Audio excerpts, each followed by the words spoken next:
I rodzic musi sobie to wklepać, nie wiem, na ścianie napisać. Dziecko jest jutrem, tak mówił Korczak. Jutrem. Jeżeli ty nie nauczysz go, żeby się mierzyło z wyzwaniami, rozwiązywało problemy, to jak będzie sobie żyło?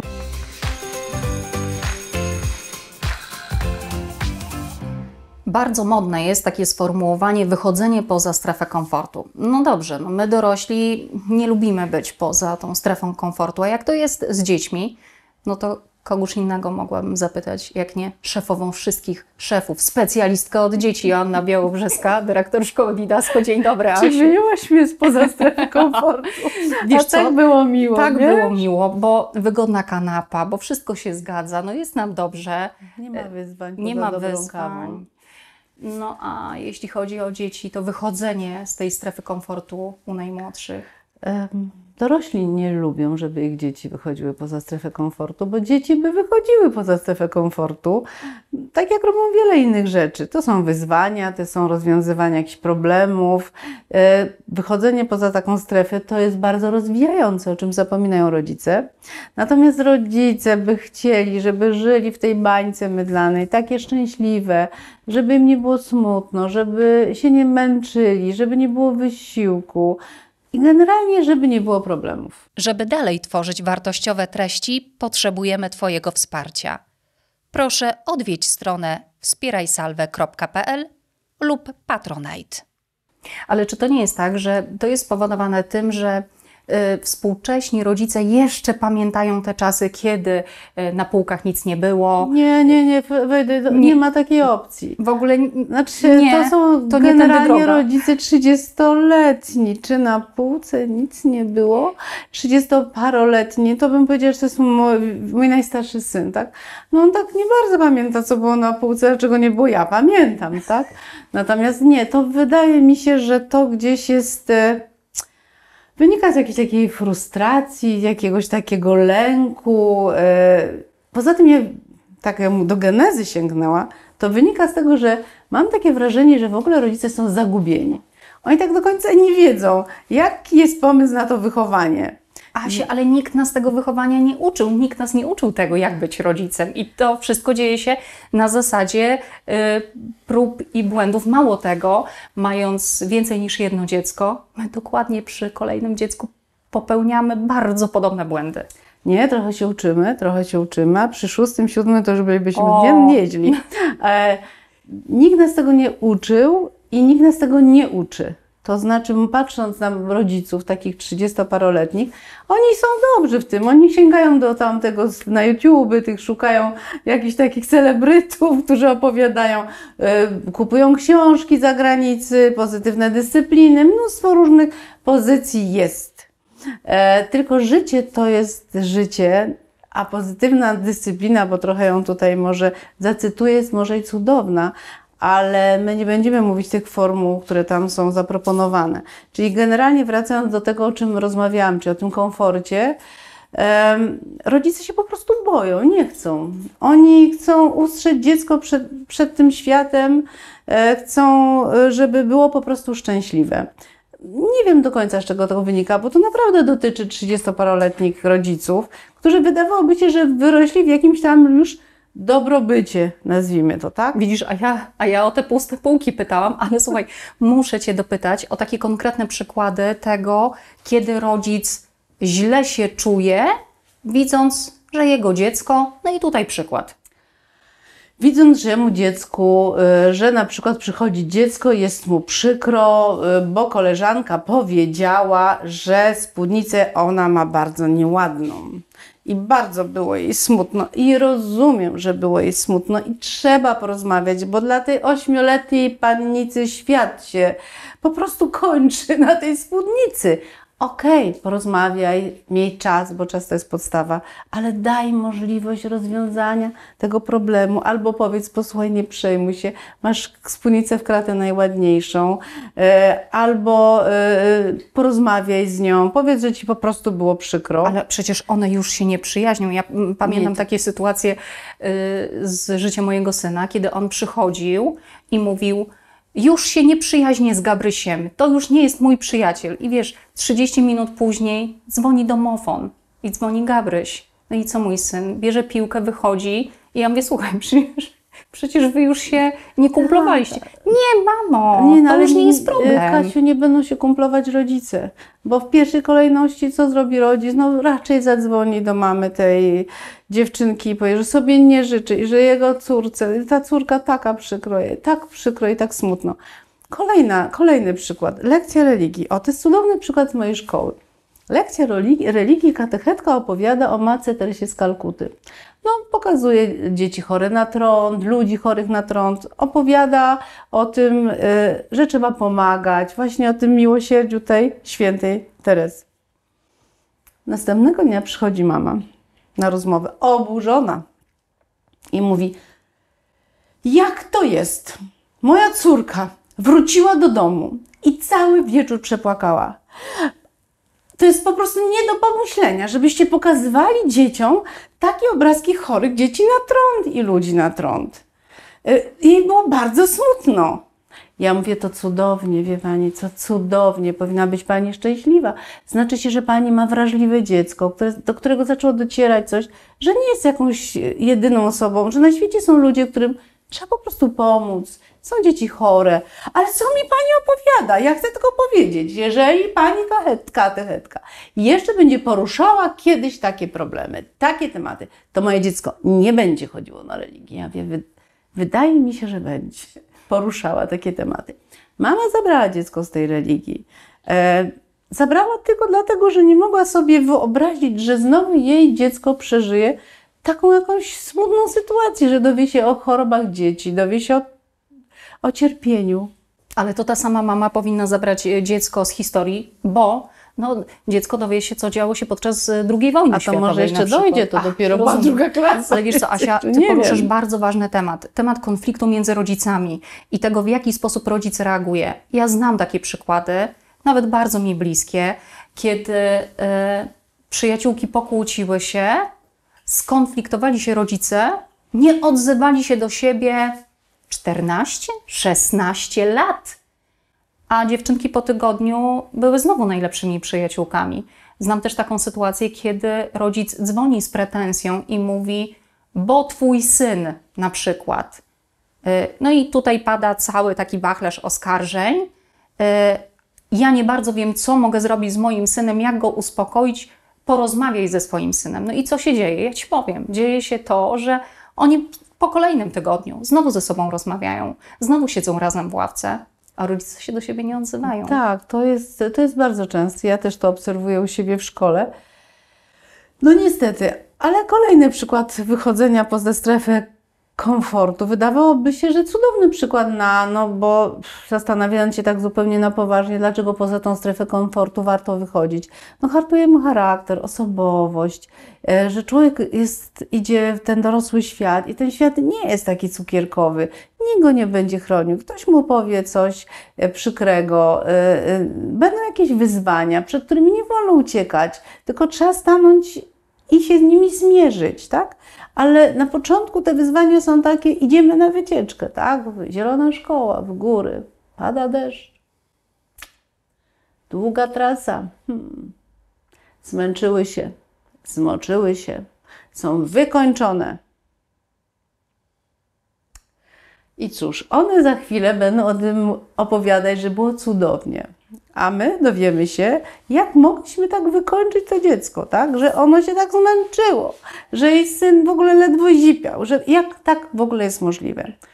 Kolejny przykład. Wprowadzaliśmy się do mojej szkoły, wrzesień, mnóstwo nowych wyzwań, ale tak sobie pomyślałam, dobrze jest, żeby te starsze przynajmniej dzieci poczuły, że to jest ich szkoła, żeby mieli jakiś wkład, nie? Meblujemy się, przenosimy, więc dawaj, biorę tych chłopaków z 7. klasy, tam z drugiej strony, noszą te pudła, na jakichś wózkach wożą, ja się tak cieszę, jest super, naprawdę, widzę, że to za chwilę poczują, że są w swoim domu. Nie upłynęły 2 godziny, wpada zdenerwowany tatuś na spotkanie ze mną i mówi, jak to jest możliwe? Jak to jest możliwe, że jego syn na lekcji hiszpańskiego nosił pudła, Czyli ty Jest wykorzystałaś ciepło, dzieci. gorąco, zmęczył się. No to jest nie do pomyślenia. Więc tłumaczę, ale wie pan co, to jest super lekcje, to jest jego szkoła życia, to jest cudowne, on się czuje częścią tej szkoły. I te niesienie teraz tego pudła jednego i drugiego, myślę, że daje mu trochę więcej niż w tym momencie ta jedyna lekcja hiszpańskiego. Nie zgadzam się z tym. Ja wiem, trudno, ale ja się z tym zgadzam. Musi pan dokonać wyboru, tak? I tak smutno mi się zrobiło, tak? Bo wydawało mi się, że rodzic powinien się ucieszyć, że dziecko mierzy się z jakimś wysiłkiem. Bo jeszcze chcę powiedzieć, że mnóstwo dzieci, jak nie zdecydowana większość, w ogóle nie wie, co to jest wysiłek. W ogóle nie wie, co to jest zmierzyć się z jakimś wyzwaniem, które powoduje u ciebie ten dyskomfort, nie? Że nie wiem, jakiś sport, który nagle musisz pokonać samego siebie, wskoczyć do tego basenu, do tej wody. No nie utopisz się, no umówmy się, stoi ratownik, tu stoją. Nie jest to może miłe, ale przecież ale ta to woda jest jest taka taka zimna. zimna. No zimna, strasznie zimna, nie? I dziecko przychodzi do domu i mówi, bo tam jest tak zimno i wszystko. I co robi mama? Najlepiej zwolnić z basenu, no, albo zadzwonić do nas. No w ogóle po co ten basen? No, to dziecko się czuje źle, niedobrze, a jest tam nauczyciel, jeden, drugi, trzeci i woda wcale nie jest taka zimna, ale na pewno będzie ten dyskomfort, bo musi być, tak? Bo muszę pokonać samego siebie, muszę pokonać jakiś lęk. Może do końca tego nie lubię, ale może jakiś mały, drobny sukces, tak? Kiedy ty powiesz, wyszło ci, udało ci się. A jeżeli ty się cały czas cofasz, to jak to będziesz sobie radził w przyszłym życiu? Ja mam często do czynienia z nauczycielami. Młode dziewczyny zatrudniają się do pracy i wystarczy tylko jedno zdanie rodzica, na przykład do takiej młodej nauczycielki. Nie podoba mi się to, co pani zrobiła, proszę powiedzieć, jaki pani ma pomysł i nie wiem, co to jest z tego programu wynika. I zamiast ta dziewczyna powiedzieć, proszę pani, to wynika i to wynika, to jest do zrobienia i to jest do zrobienia, to zrobiłam. Nie potrafi zmierzyć się z tym. Najlepiej zrezygnować z zawodu. Wyjść i się popłakać. I to są te owoce. I gdyby rodzic wiedział, bo za każdym razem powinniśmy to mówić, Kasiu, i rodzic musi sobie to wklepać, nie wiem, na ścianie napisać. Dziecko jest jutrem. Tak mówił Korczak. Jutrem. Jeżeli ty nie nauczysz go, żeby się mierzyło z wyzwaniami, rozwiązywało problemy, to jak będzie sobie żyło? Moja Tosia, która do mnie 3 dni temu zadzwoniła, najmłodsza córka, studiuje w Amsterdamie i nie dostała kasy na projekt, bo chce wejść na Mont Blanc i coś tam cytować Kordiana na koniec swojej szkoły. Nie dali jej. I wyje do tego telefonu i wyje. Dramat, świat się wali. Ja mówię, Tosiu, czy ty byłaś pewna, że dostaniesz te pieniądze? No nie. Ja mówię, no ale no to już pierwsza sprawa załatwiona. Ja mówię, no problem, trzeba go rozwiązać. Całe życie się uczymy rozwiązywania problemu. Zobacz, napisz gdzie indziej projekt, spróbuj wykombinować coś innego. Zawsze znajdziesz rozwiązanie. Ale w życiu nie jest tak, że wszystko ci będzie tak pięknie się układało. Asiu, czyli ci nadgorliwi, ci nadopiekuńczy rodzice de facto wychowują słabych ludzi później. Bardzo słabych. A ja tak próbuję na przekór. I powiem, my się często, tak staramy się pomagać Domowe Hospicjum Promyczek. I w zeszłym roku mieliśmy takie spotkanie z pracownikami tego hospicjum. No, przyszli, pokazywali zdjęcia, w sali siedzą dzieci, no prawie cała szkoła. A on tak, a to jest Janek, Jaś już jest aniołkiem, jest w niebie. Bardzo był chory, ale tyle ludzi mu pomogło, był taki szczęśliwy, tak dalej. A to jest Zosia. I ja widzę, że te moje dzieci tak po prostu wciśnięte w tą ziemię coraz bardziej i coraz bardziej. Po 20 minutach pokazywania tych zdjęć pan kończy, zbiera zdjęcia, a ja sobie myślę, jak ja ich teraz pozbieram w tej sali. Jak ty podniesiesz z tej ziemi. Jak ja ich podniosę. Przez 15 minut opowiadałam im o tym, ile one mogą zrobić dla tych dzieci. I że ten świat czasem tak wygląda, że są dzieci chore, ale my teraz mówimy o was, ile wy możecie dla nich zrobić, co możecie dla nich zrobić.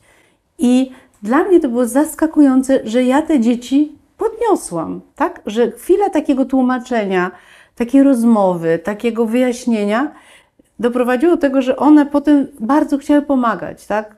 Dawać pieniądze, robić kiermasze dla tych dzieci. Natomiast rodzice boją się takich tematów, boją się poruszać takich tematów.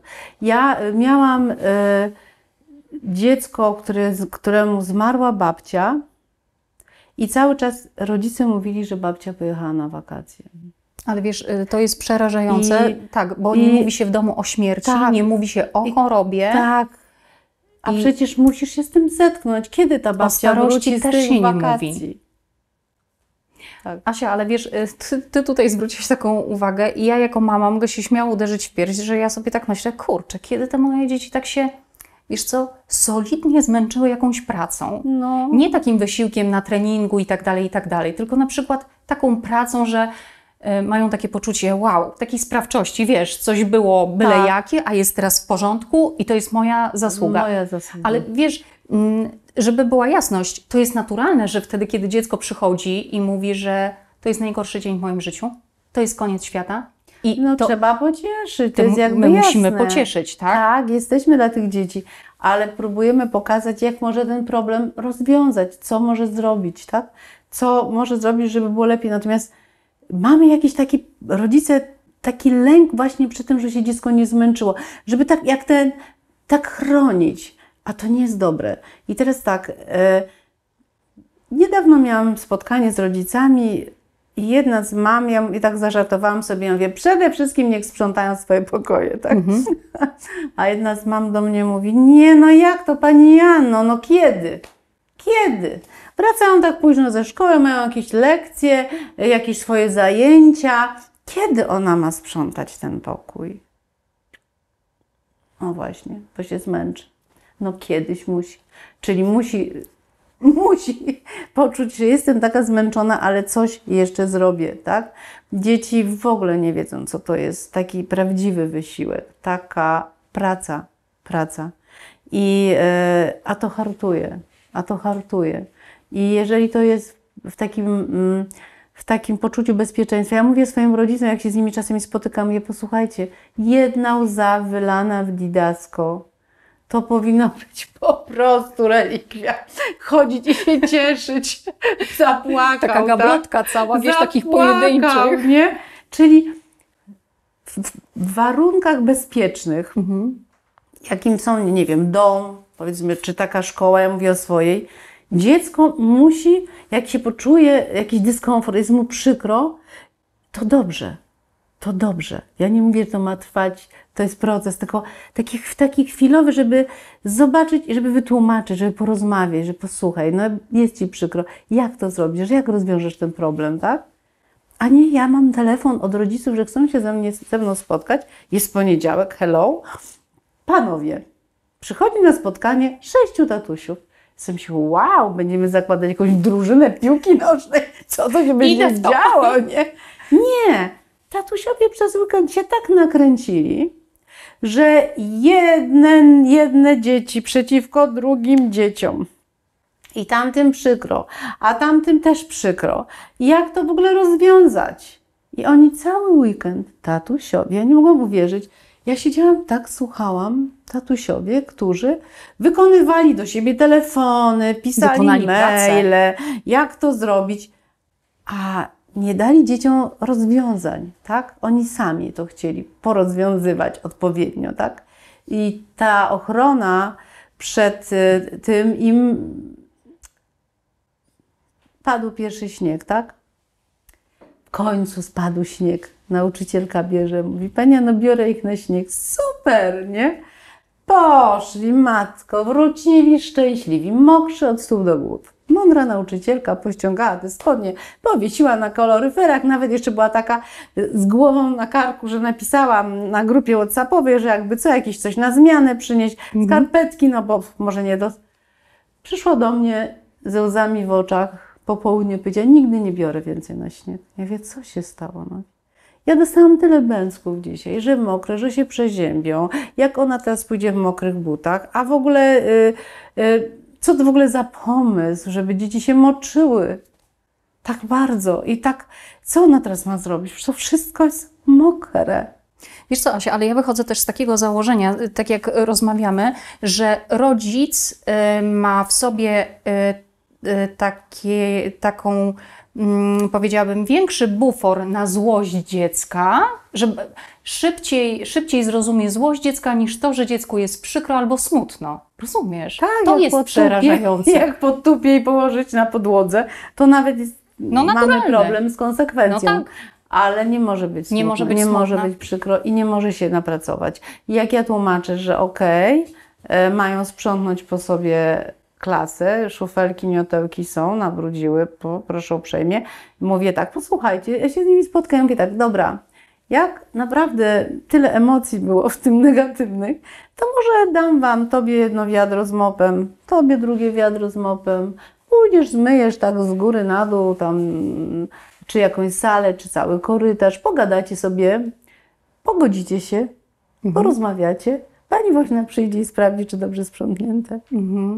Panie, no to jest, jak pani sobie to, po to płacę za tą szkołę, żeby pani dawała mu tego mopa i żeby on tu mył podłogę i żadnego myślenia takiego, że po to, że jest jakaś konsekwencja, że jest jakiś, no nie, przerwa, no poszedłby w piłkę, pograł, a teraz kurczę, musi tego mopować, tą podłogę, nie?